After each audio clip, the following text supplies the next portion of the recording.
Hey guys, welcome back. So we've started the section with a couple lectures about SEM, what it is specifically, why it's important, and a whole lot of detail about the terms that are involved with it.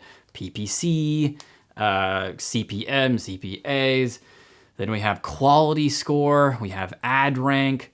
You can rewatch that previous lecture if you guys don't feel like you understood the concepts thoroughly. Now, with all this info being thrown at you, you might still be wondering, is SEM right for me? Should I dip my toe into the paid search pool and try it out? Is this something I should stay out of, or should I jump right in with both feet cannonball style? Now listen, just like any other channel or tactic, paid isn't the right move for everyone, and it's certainly not a requirement. Many websites and business owners out there ignore it completely and just focus on organic SEO efforts to build traffic and their audience. And some of them are doing great, just creating blog posts and articles, sending out emails to people, engaging on social networks, etc. Now, there are a lot of channels you can use to grow your audience without the need for paid tools like the ones we're going to discuss here. However, it's something that it's probably worth trying out just to see if it works for you. You should probably try to explore as many avenues as you can, as many traction channels as you can.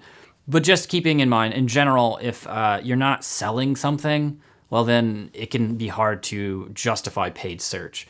Like if I'm selling something that's $100, well, then it's pretty easy to say, well, I just got to optimize this ad and this landing page to get enough people to convert before I spend $100. But if you're doing something else, or you're selling something that's $5, or you're selling something that's just download like a freemium, then it might be a little bit harder to justify. And there are certain disadvantages that come with going the paid advertising route. For one thing, click-through rates on search ads are just really low. Again, they're averaging around 2%. Now for display ads, it's actually even lower, like less than 0.5%. I think it's like 0.35%. Now the reason why display ads just no one clicks on them just has to do with what we call banner blindness. And that's a concept that I think we covered in one of the earlier lectures. It's a really long course. Sometimes I forget what we actually covered. But basically what happens is people get used to ads, and especially getting used to ad formats. And over time, as more and more people get used to it, your brain starts to just filter it out naturally. So I don't know, honestly, I can't even think the last time I saw a display ad.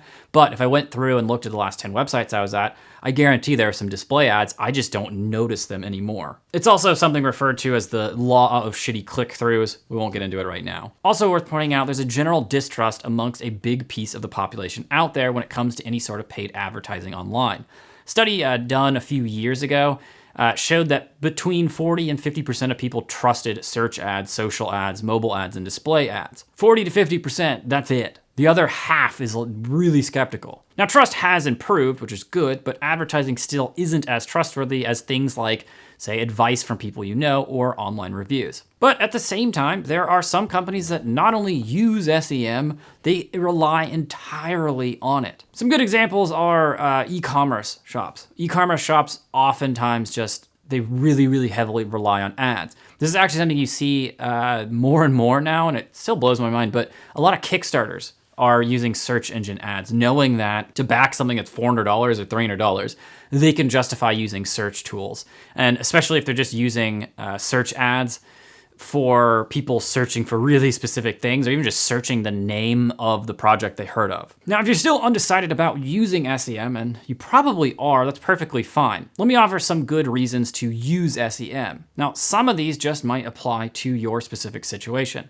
So you might want to use SEM to give something new or timely a boost. When you launch a new product page or website, you certainly want people to notice it. But new content doesn't have any organic SEO value by itself. So you can use paid search to immediately get your ads in front of people who might be interested in what you've got when they search for relevant terms. For example, right after the Pittsburgh Penguins won the Stanley Cup in hockey, search ads pretty much began immediately showing up on search results for Pittsburgh Penguins champion shirts, and they were from apparel companies selling championship shirts. So that's a great example of you need to be shown in front of people immediately. So it obviously makes sense to strike the iron while it's hot and sell shirts to all the penguins and other flightless birds living in Pittsburgh. And remember, if that new product happens to be an app, you can specifically create an app ad which will appear on phones and tablets and drive people directly to the mobile app store specifically for that device.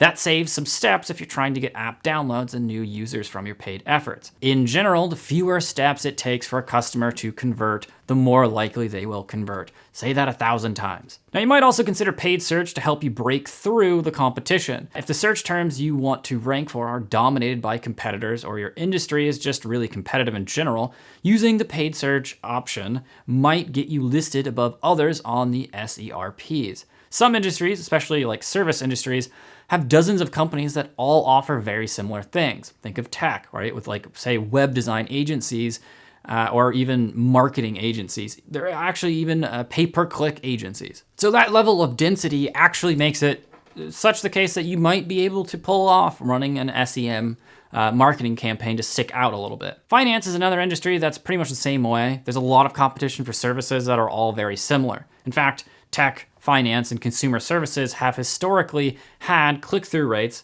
that are higher than average, probably because people are usually looking for help with building a website or saving money for retirement or whatever it is when they click the ad. So if you offer a service and compete with a bunch of other places, paid search might be an option for you. Other companies use paid search for some more specific reasons. Now, you might use SEM to keep traffic consistent, like if you're trying to make your SEO efforts work, but maybe not getting enough traffic, or traffic is very inconsistent, paid ads might be a way to pick up some of the slack. When you need to focus on specific conversions, paid search can also help. Organic links might take visitors to your homepage or some other page, but you can set up your ads to drive users to landing pages designed to drive users to take an action, like buying something. These ads could be based on mobile behavior as well, like if someone installed your app a while ago, you can show them an ad inviting them to come back or highlighting a new feature in the app they're not using. So a lot of times there's a specific kind of performance metric you're hoping to impact with advertising. You usually wouldn't start running and paying for an ad just to see what happens. You want to get more sales, more users, more awareness amongst your competitors, or more use of your app, something that justifies spending the money to make that actually happen. So if you find yourself in this position, wanting to improve some part of your website or app performance, paid search and other SEM options might be something you should try out. And if you want to learn more about setting up ads and giving it a shot, just keep watching because the lectures to come will help you out. All right, guys, I will see you then.